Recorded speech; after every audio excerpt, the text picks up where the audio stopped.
अब हम चलते हैं उर्दू डिज़ाइनर में। ये उर्दू डिज़ाइनर यहाँ पे मौजूद है। यहाँ पे देखें वो न्यू डिज़ाइनिंग है, उर्दू डिज़ाइनिंग से माई डिज़ाइनिंग्स वगैरह है। चूँकि मैंने पहले से एक 2 लोगो जो मैंने बनाए हैं यहाँ पे एडिट करने के लिए तैयार रखा है, तो मैं उनके ऊपर माई डिज़ाइनिंग्स में जाऊँगा और उसमें मैं आपको समझाऊँगा कि इनको कैसे, इनकी लेयर्स के बारे में क्या इन्फॉर्मेशन है। देखिए ये पहले क्लासों में हमने समझाया था कि इस टेक्स्ट को कैसे हासिल किया जाता है। ये स्पेशल टेक्स्ट जो ना यहाँ पे पहले से मौजूद होते हैं, आप सर्च करेंगे तो आपको ये स्पेशल टेक्स्ट में मिल जाएंगे।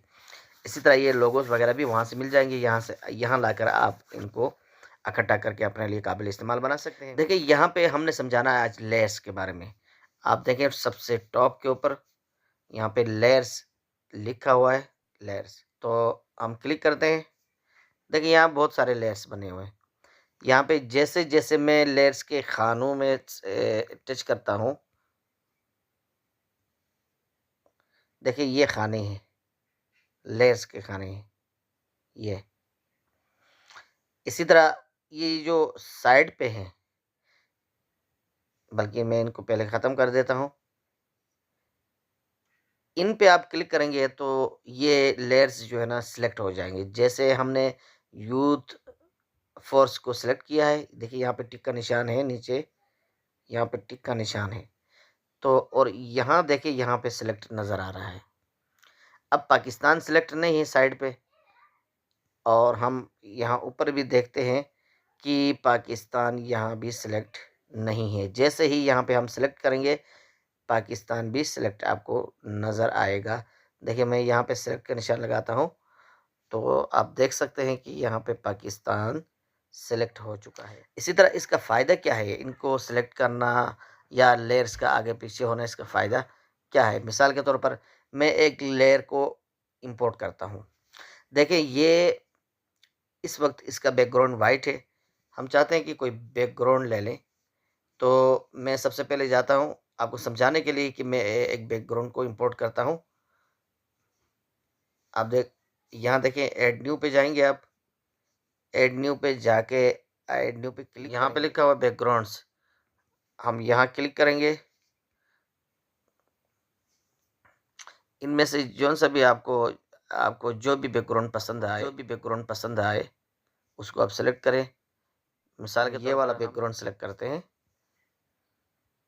और क्लिक करते हैं। अब देखिए ये हमारा सारा टेक्स्ट और हमारी इमेजेस और हमारे टेक्स्ट सारे छुप गए। तो ये हम इसको सामने कैसे लेके आएंगे? लेयर्स में है। अब यहाँ लेयर्स पे क्लिक करते हैं।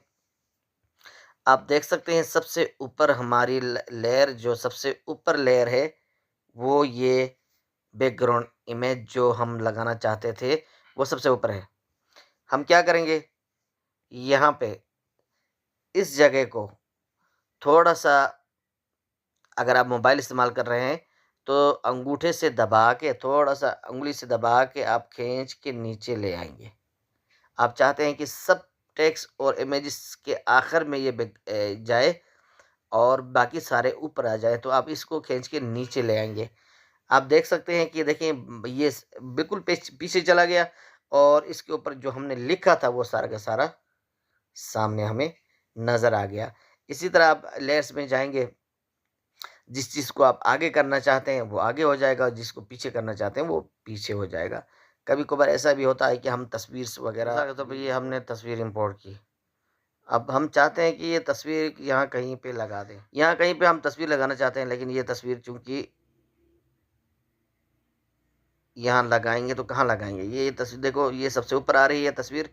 अब हम इसको अगर बैक करना चाहेंगे तो लेयर्स का इस्तेमाल करेंगे। हम जाएंगे लेयर्स पे और लेयर्स पे तस्वीर सबसे ऊपर है तो इसको खींच के हम नीचे जहाँ भी रखना चाहें, मिसाल के तौर हम यहाँ रख देते हैं, तो इसका नतीजा क्या निकलता है हम देखते हैं। तो यहाँ हमने रख दिया, लेकिन एक एक चीज़ आपने नोट की, ये जो मोनोग्राम है ऊपर, मोनोग्राम तो ऊपर आ गया लेकिन बाकी जो टेक्स्ट है वो पीछे रह गया।